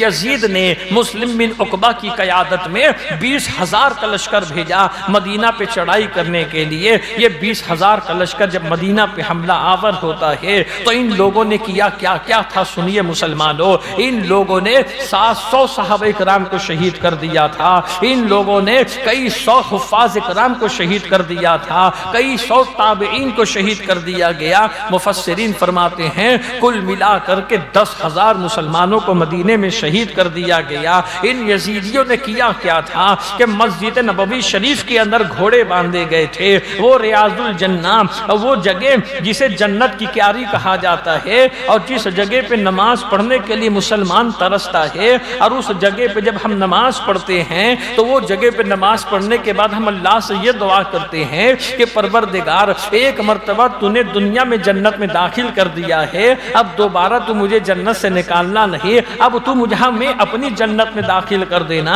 وہ مسجد نبوی شریف رسول اللہ کی مقدس مسجد ریاض الجنہ کے اندر یزیدیوں کے گھوڑے باندھے گئے، حتیٰ کہ یزیدیوں کے گھوڑے رسول اللہ کے منبر کے اوپر پلیٹ کیا کرتے تھے اور وہاں پہ پیشاب کر دیا کرتے تھے۔ حضرت سعید بن مصعب یہ تابعین میں ہے، یہ خود بیان فرماتے ہیں، غالباً اس روایت کو علامہ جلال الدین سیوطی رحمۃ اللہ علیہ نے بھی نقل کیا ہے کہ سعید بن مصعب جو ہے یہ اخیار کے اندر تھے، یہ پاگلوں جیسی حرکت کرنے لگے۔ یزیدیوں نے انہیں گرفتار کیا مگر دیکھا یہ تو پاگل ہے، پھر چھوڑ دیا۔ حضرت سعید بن مصعب فرماتے ہیں کہ 3 دن اللہ کے نبی کی مسجد کے اندر اذان نہیں ہوئی ہے اور 3 دن مسجد نبوی شریف کے اندر نماز نہیں ہوئی، میں ان دنوں میں مسجد نبوی کے اندر ہی تھا۔ حضرت سعید بن مصعب فرماتے ہیں کہ جب جب نماز کا وقت ہوتا تھا قبر رسول سے اذان کی آواز آتی تھی اور قبر رسول سے نماز کی آواز آتی تھی، اسی ابتدا کے اندر میں اپنی نماز کو پڑھا کرتا تھا اور اپنی نماز میں پوری کیا کرتا تھا۔ تو زندہ ہے واللہ، تو زندہ ہے واللہ، میرے چشم عالم سے چھپ جانے والے۔ اور یزیدیوں نے اسی پر بس نہیں کیا مسلمانوں، اس کے بعد مدینہ میں ان لوگوں نے جو لوٹ کی ہے، لوگوں کے گھروں کو لوٹا ہے۔ حضرت ابو سعید خدری رضی اللہ تعالیٰ عنہ یہ صحابی رسول ہے، کئی حدیثوں کو انہوں نے روایت کیا ہے، بہت بوڑھے ہو چکے تھے یہ یزیدی، ان کے گھر کے اندر گھستے ہیں، جب ان کے گھر میں کچھ سامان نہیں ملتا تو حضرت ابو سعید خدری کے چہرے پہ جو داڑھی کے بال تھے ان یزیدیوں نے ان کے داڑھی کے بال نوچ لیے۔ وہاں سے جب نکلتے ہیں راستے میں ایک خاتون اپنے جوان بیٹے کے ساتھ جا رہی تھی، یزیدیوں نے اسے پکڑ لیا، پکڑنے کے بعد اسے یزید کی بیعت کے لیے کہا تو اس نوجوان نے کہا میں یزید کی بیعت اطاعت پہ کرتا ہوں، گناہ پہ اس کی بیعت نہیں کرتا۔ جب اس نے اتنا کہا تو ایک یزیدی نے اس کے سر کو کاٹ دیا، کاٹنے کے بعد جوان بیٹے کا کٹا ہوا سر اس کی ماں کے ہی گود میں ڈال دیا۔ ماں نے کہا اے اللہ میں تیری قسم کھاتی ہوں اگر مجھے اختیار ملا تو میں ضرور یہ مسلم بن عقبہ کو زندہ یا مردہ جلا دوں گی۔ اس نے یہ قسم کھائی تھی۔ اب آپ دیکھیے مدینے میں یہ کوہرام مچانے کے بعد، مدینے میں یہ خون کی ہولی کھیلنے کے بعد، مدینے میں یہ ظلم و ستم کرنے کے بعد اب یہ لوگ یہاں سے نکلتے ہیں مکہ المکرمہ کی طرف جانے کے لیے۔ اب مکہ کی طرف جانے کے لیے مدینے والے تو حضرت عبداللہ ابن حنظلہ کے ہاں پہ بیعت کیے تھے اور مکے والے جو تھے یہ حضرت عبداللہ بن زبیر کے ہاں پہ ان لوگوں نے بیعت کی تھی۔ ان لوگوں کو جب معلوم ہوا تب وہ سب حرم پاک کے اندر تھے، مگر دیکھیے مسلمانوں اللہ کی قدرت کہ مسلم بن عقبہ جب یہ مدینے سے مکہ کی طرف جانے لگا تو راستے میں ہی اسے لقبے کا اثر ہوا اور یہ مر گیا۔ جب یہ مرا تو اس کے ساتھیوں نے اسی جگہ اسے دفنا دیا اور اس کی جگہ جو ہے پوری فوج کی نگہداشت کے لیے، پوری فوج کے اوپر جو ہے نگرانی رکھنے کے لیے حسین بن نمیر کو متعین کیا جاتا ہے۔ اب یہ قافلہ جب آگے بڑھتا ہے، اب یہاں اس خاتون کو معلوم پڑتا ہے کہ مسلم بن عقبہ مر گیا ہے اور اس کو وہیں دفن کیا گیا، تو یہ اپنے خاندان کے چند آدمیوں کو ساتھ لے کر کے اس کی قبر پہ آتی ہے۔ اس کی قبر جب کھودتی ہے تو لوگ کیا دیکھتے ہیں کہ مسلم بن عقبہ کے اوپر ایک سانپ مسلط ہے اور جو اس کی ناک کی ہڈی چوس رہا تھا۔ اس کے ساتھ کے آدمیوں نے کہا ایک خاتون بس کر، دیکھ یہ خود اپنے کیے کی سزا پا رہا ہے، اب اللہ نے اس کے اوپر عذاب کو مسلط کیا ہے۔ مگر خاتون کہتی ہے کہ نہیں، میں نے قسم کھائی ہے، میں اپنی قسم کو تو پورا کروں گی۔ گے جب پیر کی طرف سے کھولا جاتا ہے تو اس کے پیر کے اندر بھی ایک سانپ لپٹا ہوا تھا۔ لوگوں نے کہا کہ خاتون بس کر، یہ کتنے دردناک عذاب میں ہے۔ وہ کہتی ہے کہ نہیں، میں نے قسم کھائی ہے میں اپنی قسم کو پورا کروں گی۔ وہ خاتون وضو کرتی ہے، وضو کرنے کے بعد 2 رکعت نماز ادا کرتی ہے۔ 2 رکعت نماز ادا کرنے کے بعد کہتی ہے اے پروردگار، میرے دل کے حال کو تو جانتا ہے، اس کے اوپر میرا غصہ کرنا فقط تیری رضا کے لیے ہے، میں نے تیری رضا کے لیے قسم کھائی ہے، اے اللہ مجھے اختیار عطا فرما۔ اتنی دعا کرنے کے بعد ایک چھڑی لے کر کے وہ سانپ کو مارتی ہے تو دونوں سانپ نکل کے ایک طرف چلے جاتے ہیں۔ پھر اس کو اس کی قبر سے نکال کر کے وہ خاتون زندہ جلا دیتی ہے۔ اس نے اپنی قسم کو تو پورا کیا۔ اور یا حسین بن نمیر، جب یہ لوگ مکہ المکرمہ کے اوپر حملہ کرتے ہیں، بیت اللہ کے اوپر حملہ کرتے ہیں، حضرت عبداللہ بن زبیر یہ کعبے کے اندر تھے، ان ظالمین نے کیا کیا کہ منجنیق کے ذریعے یہ کعبے کے اوپر سنگباری کرنے لگے۔ منجنیق ایک آلہ ہوتا ہے، جس طریقے سے آج بچے گلیل کے ذریعے پتھر پھینکا کرتے ہیں، اس زمانے میں منجنیق ہوا کرتا تھا۔ وہ منجنیق کے ذریعے جو ہے دور سے جو ہے لوگوں کو اذیت دیا کرتے تھے، تو منجنیق کے ذریعے وہ کعبۃ اللہ کے اوپر سنگباری کرنے لگے۔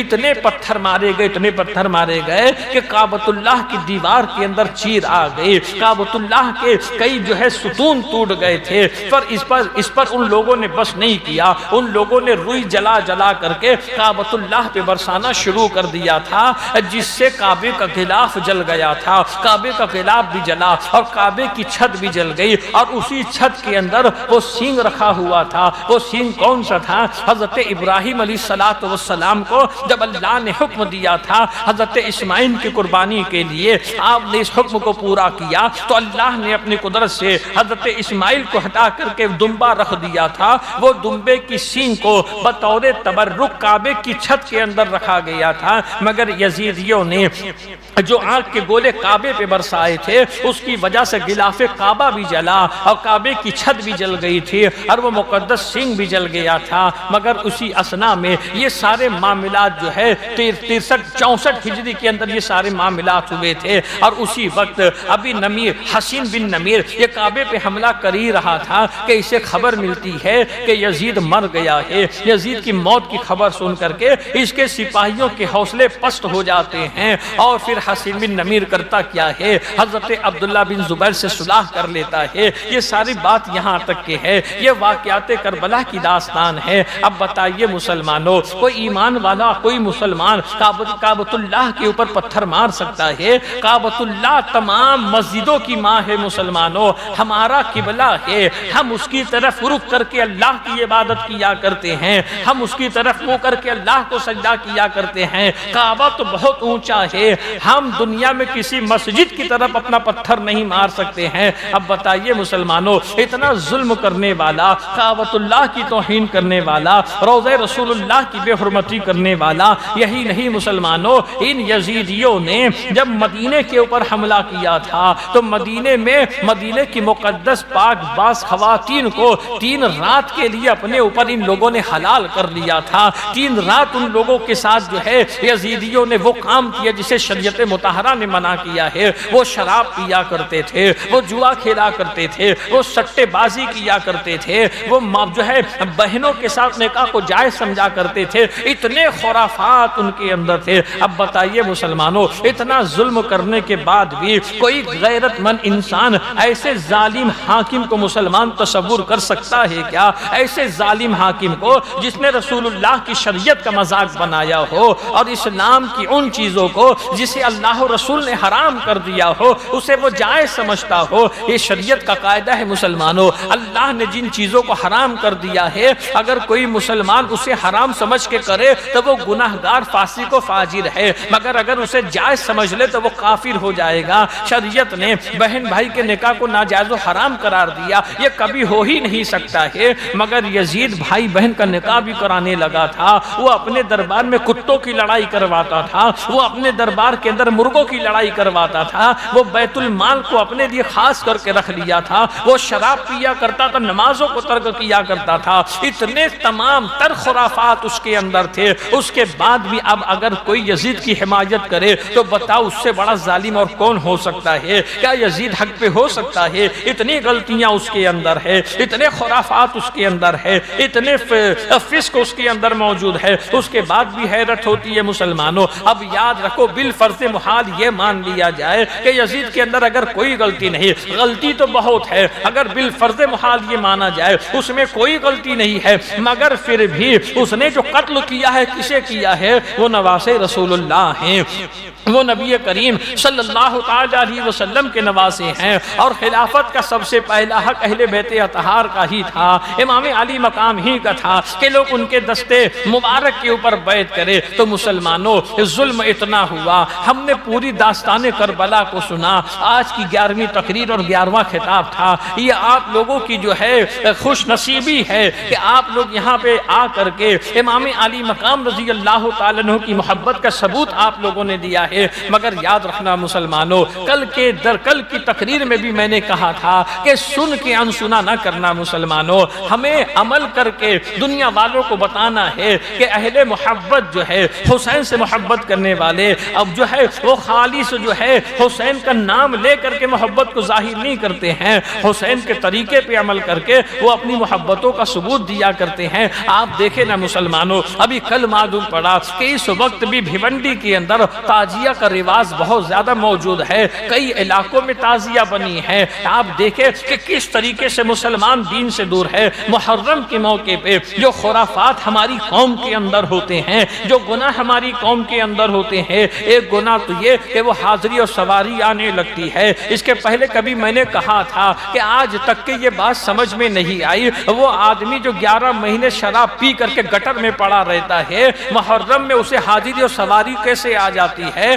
عاملین کو جو وظائف پڑھا کرتے ہیں، اماموں کو جو عالم ہوا کرتے ہیں، جو حافظ ہوا کرتے ہیں، جو لوگوں کی امامت کیا کرتے ہیں، ان کے اوپر کبھی کوئی حاضری نہیں آتی ہے، کبھی کوئی سواری نہیں آتی ہے۔ وہ 11 مہینہ شراب پینے والا اور محرم کا چاند دکھنے کے بعد نہا دھو کر کے سفید کرتا پیجامہ پہن کے ہرا کپڑا گلے میں ڈال کر کے اب اس کے اوپر امام علی مقام کی حاضری آنے لگتی ہے، امام علی مقام کی سواری آنے لگتی ہے۔ اب بتائیے مسلمانوں، یہ سب خرافات ہے، یہ سب ناجائز و حرام ہے۔ امام علی مقام کے لیے جنت بری ہے، اللہ کی جنت ہے، یا وہ جنت بری کو چھوڑ کر کے اس ناپاک بدن کے اوپر آئیں گے جو 11 مہینے جسے پیشاب کرنے کا طریقہ نہیں آتا ہو، جس کا غسل و وضو صحیح نہیں رہتا ہو۔ اور آپ یاد رکھنا مسلمانوں، خواتین اسلام کے اندر، عورتوں کے اندر بھی بہت ساری رسم و رواج موجود ہے کہ خواتین اسلام جو ہے یہ تعزیہ کے سامنے جا کر کے منت و سماجت کیا کرتی ہے۔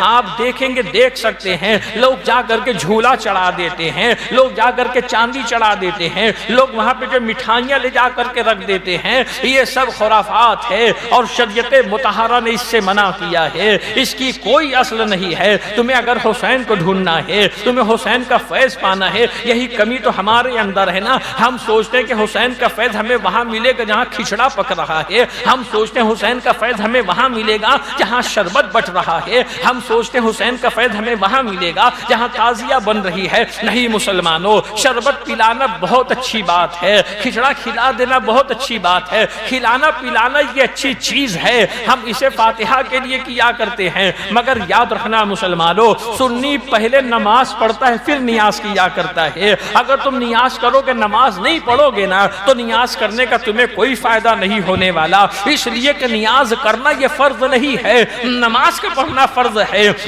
امام علی مقام رضی اللہ تعالیٰ عنہ نے کربلا کے میدان سے یہ پیغام دیا کہ میں نے یزید کے ہاتھ میں ہاتھ اسی لیے نہیں دیا ہے کہ یزید نمازوں کو ترک کرتا تھا، یزید شراب پیا کرتا تھا۔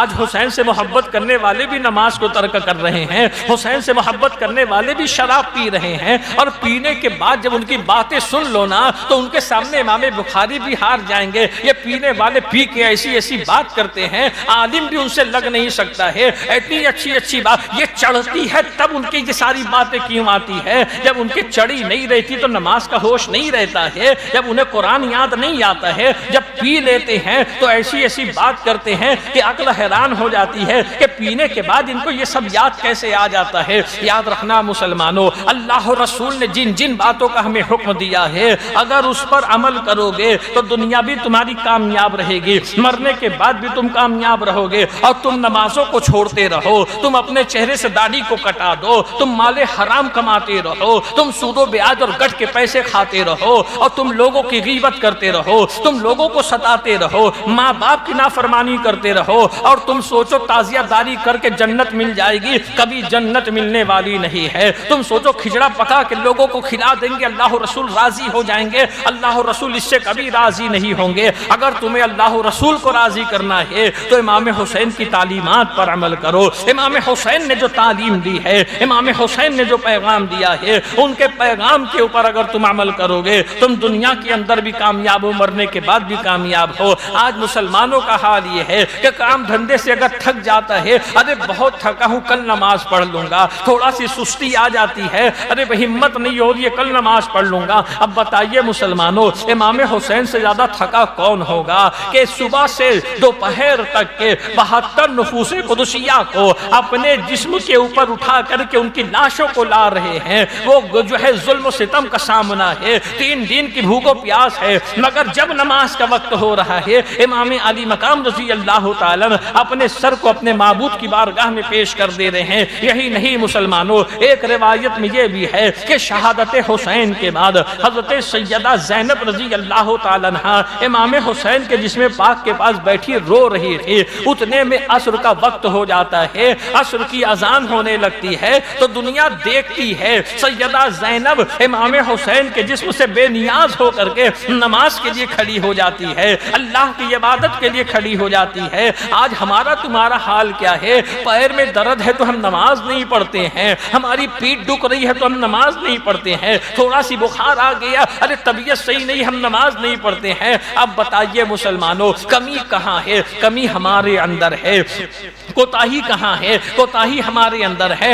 ہم نے اسلام کے تمام تر پیغام کو چھوڑ دیا ہے۔ نماز وہ عظیم ترین چیز ہے مسلمانوں، اور یاد رکھنا ہرگز کوئی یہ نہ سوچے کہ یہ تو ہر بات میں آ کر کے نماز پہ ہی اپنی بات کو مکمل کرتے ہیں۔ اسلام میں سب سے پہلے نماز ہے، نماز کے بعد ہی ہر چیز ہے۔ اور یاد رکھنا مسلمانوں، قیامت کے دن اللہ تبارک و تعالی 700 مرتبہ 700 مقام پر اپنے بندوں سے بذات خود نماز کا سوال کرنے والا ہے۔ 700 مرتبہ اللہ نماز کے لیے پوچھے گا۔ نماز کیا چیز ہے جانتے ہو مسلمانوں؟ اللہ کے نبی فرماتے ہیں الصلاۃ عماد الدین، نماز دین کا ستون ہے۔ من اقامہا، جس نے اسے قائم کیا، فقد اقام الدین، اس نے اپنے دین کو قائم کیا۔ ومن ترکہا، اور جس نے اسے ترک کیا، فقد ہدم الدین، اس نے اپنے دین کو ڈھا دیا۔ اللہ کے نبی فرماتے ہیں الصلاۃ معراج المؤمنین، نماز میں مومنوں کی معراج ہے۔ آپ دیکھیں حسین اعظم کو اللہ نے کیسی معراج عطا فرمائی، جس نماز کی حفاظت کے لیے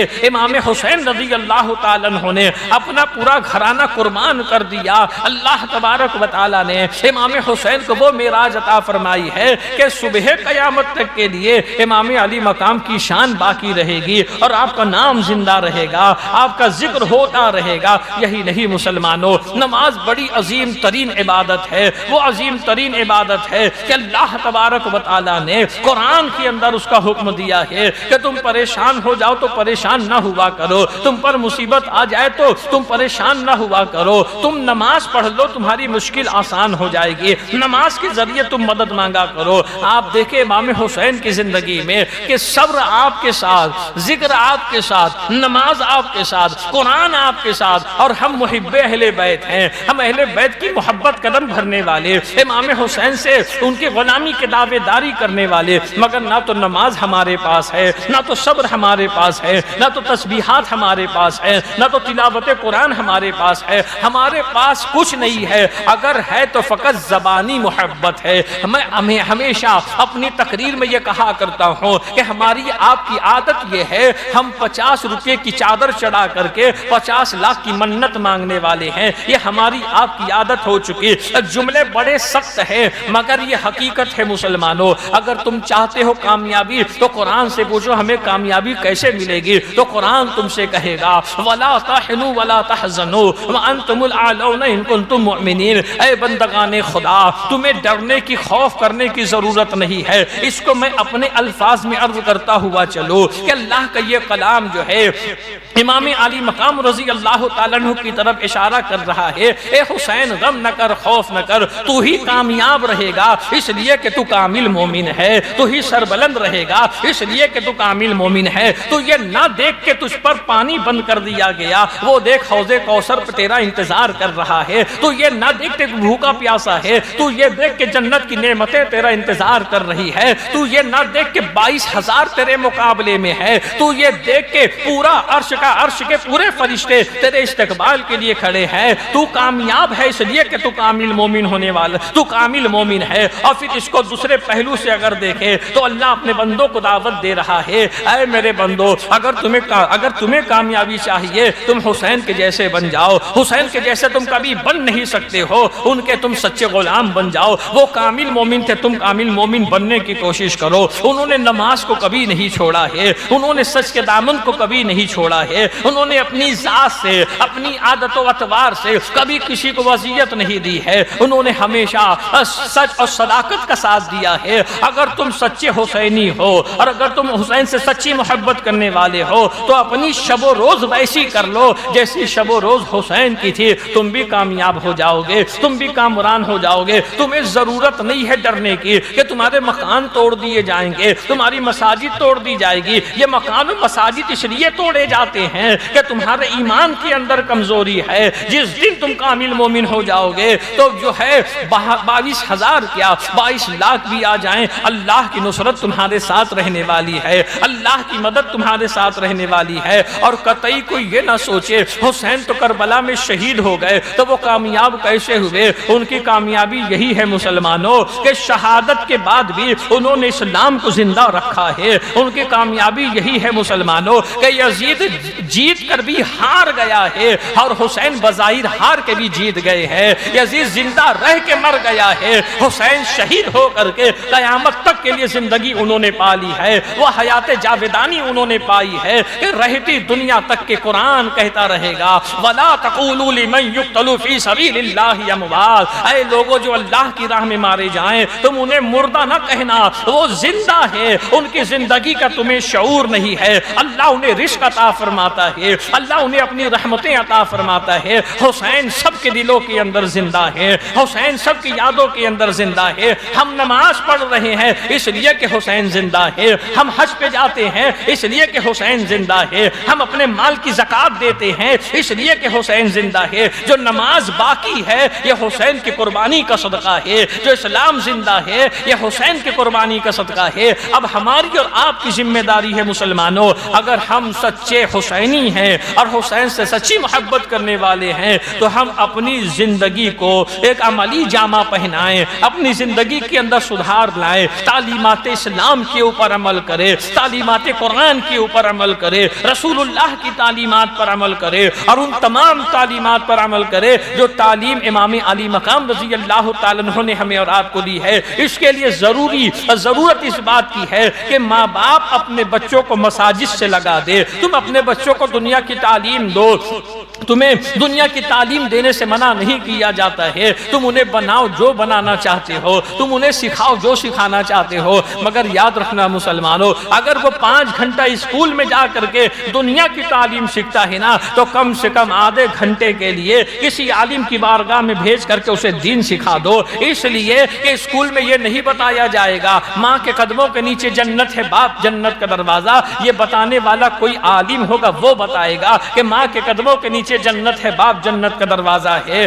ماں کے چہرے کو دیکھنے پر اللہ حج کا ثواب دیتا ہے. یہ اسکول میں نہیں بتایا جاتا ہے, یہ بتائے گا کوئی عالم بتائے گا کہ ماں کا چہرہ محبت سے دیکھ لیا کر, اللہ تجھے حج کا ثواب عطا فرمائے گا. اور اسکول میں یہ نہیں بتایا جائے گا کہ ماں باپ جب بڑھاپے کو پہنچ جائیں انہیں اف نہ کہنا, اگر انہیں جھڑک دو گے ایک بار تمہاری زندگی کی تمام عبادت تباہ ہو جائے گی. یہ چیز بتائی جائے گی تو مسجد میں بتائی جائے گی, ایک عالم کی بارگاہ میں بتائی جائے گی، کسی مدرسے کے اندر بتائی جائے گی۔ اے مسلمانوں، اب ماں باپ جو اولاد والے ہیں وہ اپنے بچوں کو دینی تعلیم دے، جو ہے 5 گھنٹہ دنیا سیکھنے جاتا ہے تو کم سے کم 24 گھنٹے کے اندر آدھا گھنٹہ وہ دین سیکھنے کے لیے کسی کے پاس بھیج دے۔ مگر ہمارا تمہارا حال یہ ہے کہ آج کل کے ماں باپ اپنے بچوں کو کسی مکتب میں بھیجتے ہیں پڑھنے کے لیے، ناظرہ پڑھنے کے لیے بھیجتے ہیں، اگر حفیظی ایک آدھ تماچا مار دے تو باپ آ جاتا، مارا کیسے تو نے میرے بیٹے کو؟ اگر امتحان کا وقت قریب آ جائے تو ماں آ جاتی ہے، حفیظی 1 مہینہ میرا بیٹا مدرسہ نہیں آئے گا۔ کیوں نہیں آئے گا؟ ارے اس کا پیپر چالو ہونے والا ہے، اس کا امتحان شروع ہونے والا ہے۔ ہم نے قرآن کی تعلیم کو اتنا ہلکا کر لیا ہے کہ کبھی ہم جو ہے عربی قرآن کے لیے اسکول کی چھٹی ہم کبھی نہیں کرواتے اپنے بچے سے، مگر اسکول کے لیے ہم 1 مہینہ اپنے بچوں کو قرآن سے روک لیتے ہیں، تعلیمات سے روک لیتے ہیں۔ یہی وجہ ہوتی ہے نا مسلمانوں کہ باپ مر جاتا ہے تو پھر بیٹا بھاڑے کا حفیظی ڈھونڈتا ہے کہ پڑھ کے احصال ثواب کر دے، اب بھاڑے کے لوگ ڈھونڈتا ہے کہ پڑھ کر کے قرآن خوانی کرائی جائے۔ آپ دیکھیں اسلام کا قاعدہ، اسلام کا اصول یہ ہے کہ باپ مر جائے، باپ مر جائے، ماں کا انتقال ہو جائے یا گھر میں کسی کا انتقال ہو جائے تو بیٹے کو حق حاصل ہے کہ وہ باپ کا جنازہ پڑھائے۔ یہ حق اسلام نے بیٹے کو دیا ہے۔ تمہارے باپ کا انتقال ہوا تو تم جنازہ پڑھاؤ گے، ماں کا انتقال ہوا تم جنازہ پڑھاؤ گے۔ ایک امام جو 5 وقت کی نماز مسجد میں پڑھاتا ہے، جو جمعہ اور عیدین مسجد میں پڑھاتا ہے، وہ کبھی مڑ کر کے کسی سے پوچھتا نہیں ہے کہ اجازت ہو میں پڑھا دو۔ ارے عوام کی بات تو جانے دو، امام جب اپنے مصلی کے اوپر آ کر کے بیٹھتا ہے، اگر مسجد کا صدر بھی آ جائے تو امام یہ نہیں کہتا کہ صدر صاحب اجازت ہے نماز پڑھا دو، اس لیے کہ امام اپنی مرضی کا مالک ہوتا ہے نماز پڑھانے کے لیے، وہ کسی سے پوچھتا نہیں۔ آیا مصلی پہ کھڑا ہو کر جماعت کا وقت ہوا، اس نے اپنی نماز کو شروع کر دیا، مگر وہی امام جو 5 وقت سال بھر بغیر پوچھے نماز پڑھاتا ہے، مگر جب کسی غریب کے گھر میت ہو جاتی ہے اور جب جنازہ حاضر ہوتا ہے تو وہی امام صف لگنے کے بعد پیچھے بولتا ہے اجازت ہے نماز شروع کر دو۔ لوگ کہتے ہیں اجازت ہے شروع کر دو۔ وہ امام اجازت کیوں مانگ رہا ہے؟ اجازت اسی لیے مانگ رہا ہے کہ میں گرچہ امام 5 وقت کا امام ہو، وہ میرا حق ہے پڑھانا، میری مرضی سے لوگ نماز پڑھیں گے، مگر جب میں جنازہ پڑھانے کے لیے آؤں گا تب وہ حق شریعت نے مجھ کو نہیں دیا ہے، وہ حق شریعت نے میت کے گھر والوں کو دیا ہے، اب اس کا حق میں لے رہا ہوں، اس لیے کہتا ہوں اجازت ہو تو پڑھا دو۔ تو اجازت شریعت نے یہ حق گھر والوں کو کیوں دیا ہے؟ سیدھی سی بات ہے مسلمانوں، تمہاری ماں کا اگر انتقال ہو جائے دل غمگین ہو جائے گا، دل ٹوٹا ہوا رہے گا، باپ کا انتقال ہو جائے دل ٹوٹا ہوا رہے گا، تم جنازے پہ کھڑے رہ کے نماز شروع کرو گے، پہلی تکبیر کہو گے ثنا پڑھو گے، دوسری کہو گے درود ابراہیمی پڑھو گے، تیسری کہو گے اللہم اغفر لحینا و میتنا و شاہدنا، اے اللہ مغفرت کر دے جتنے زندہ یہاں پہ ہے اور اس میت کی مغفرت کر دے۔ تو ظاہر سی بات ہے مسلمانوں، جب میں اپنے باپ کا جنازہ پڑھاؤں گا، جب میں اپنی ماں کا جنازہ پڑھاؤں گا، میں یہ کہوں گا اللہم اغفر لحینا و میتنا و شاہدنا، اے اللہ مغفرت کر دے جتنے زندہ ہے اور اس میت کی۔ تو دل کے اندر خیال آئے گا یہ میت، یہ جنازے میں لیٹنے والا کوئی نہیں، میرا باپ ہے جس نے انگلی پکڑ کے مجھ کو چلایا ہے، جس نے اس قابل مجھ کو بنایا ہے، جس کی سرپرستی میں اتنا پروان چڑھا ہوں، آج اس کے سائے عافیت سے میں محروم ہو گیا۔ دل ٹوٹا تھا، آنکھوں سے آنسو نکلنے لگا۔ اب بظاہر دنیا یہ دیکھ رہی ہے، زبان ہل رہی ہے، مگر وہ دعا دل سے نکل رہی ہے، اور جو دعا دل سے نکلتی ہے پر نہیں قوت پرواز مگر رکھتی ہے، جو دعا دل سے نکلتی ہے وہ سیدھا باب ایجاب تک کے پہنچتی ہے، اللہ کی بارگاہ تک کے پہنچتی ہے۔ مطلب یہ کہ تدفین سے پہلے جنازے کی نماز کے بعد ہی بیٹا جنازے پہ اپنی باپ کی مغفرت کروا لیتا ہے، اس لیے کہ ٹوٹے ہوئے دل سے اس نے اللہ کی بارگاہ میں کہا ہے۔ تو اے مسلمانوں، اگر اللہ نے اولاد کی نعمت دی ہے تو کم سے کم اپنی اولاد کو اتنا دین سکھا دو، اتنا دین سکھا دو کہ تمہارے مرنے کے بعد وہ تمہیں غسل دے سکے، تمہارے مرنے کے بعد تمہیں کفن دے سکے، تمہارے مرنے کے بعد وہ تمہاری جنازے کی نماز پڑھا سکے، اتنا دین تو اپنے بچوں کو سکھا دو. ایسا نہ ہو تمہارا جنازہ قبرستان میں پڑا ہو اور تمہارا بیٹا قبرستان کے باہر ہو اور لوگ کہیں کہ چل جنازے کی نماز پڑھنے کے لیے, وہ کہے کہ میں پاک نہیں ہوں اس لیے کہ میں نے کھڑے کھڑے پیشاب کر لیا تھا, مجھے جنازے کی دعا نہیں آتی ہے, میں کیسے جاؤں جنازے کی نماز پڑھنے کے لیے. وہ وقت ہے. ہم نے بہت سے جوانوں کو دیکھا ہے جنہوں نے اپنے باپ کا جنازہ نہیں پڑھا ہے اس لیے کہ انہیں دعا یاد نہیں تھی, اس لیے کہ انہیں وضو کرنے کا طریقہ یاد نہیں تھا. اور کل قیامت کے دن اللہ تبارک و تعالی جب اولاد کے بارے میں پوچھے گا نا تو اللہ یہ نہیں پوچھے گا تو نے بیٹے کو ڈاکٹر بنایا کہ نہیں بنایا, تو نے بیٹے کے نام پراپرٹی چھوڑی کہ نہیں چھوڑی. اللہ یہ پوچھے گا تو نے اپنے بیٹے کو دین کتنا سکھایا ہے. یا ایھا الذین آمنوا قوا انفسکم واہلیکم نارا, ایمان والو اپنے آپ کو اور اپنے اہل و عیال کو جہنم کی آگ سے بچاؤ. وقودھا الناس والحجارہ, جس کا ایندھن انسان و پتھر ہے. تو اولاد کے بارے میں بھی اللہ پوچھے گا, یہ حکم دیا ہے ان کو جہنم کی آگ سے بچاؤ. تو یہ ہماری اور آپ کی ذمہ داری ہے. یہی تعلیمات کربلا ہے مسلمانوں کہ اپنے آپ کو جہنم سے بچاؤ, حق و صداقت کے ساتھ رہو, نماز کی پابندی کرو, حرام کمانے اور کھانے سے بچتے رہو, حلال کا کھاؤ گرچہ تھوڑا ہو, اللہ اسی میں برکت عطا فرمائے گا. پروردگار عالم ہمیں آپ کو سب کو نیکیوں کی توفیق عطا فرمائے, نمازوں کو اس کے وقتوں پر ادا کرنے کی توفیق عطا فرمائے. امام علی مقام سیدنا امام حسین رضی اللہ تعالیٰ کی زندگی, ان کی سیرت پہ پروردگار ہم سب کو عمل کرنے کی توفیق عطا فرمائے. یہ آج کی 11ویں تقریر تھی. ان 11 دنوں میں دوران گفتگو اگر مجھ سے کوئی غلطی ہو, کوئی خطا ہو, میں اللہ کی بارگاہ میں توبہ کرتا ہوں. استغفر اللہ ربی من کل ذنب واتوب الیہ. آپ سب میری توبہ پہ گواہ رہنا. صلاۃ والسلام کے لیے کھڑے ہو جائیں.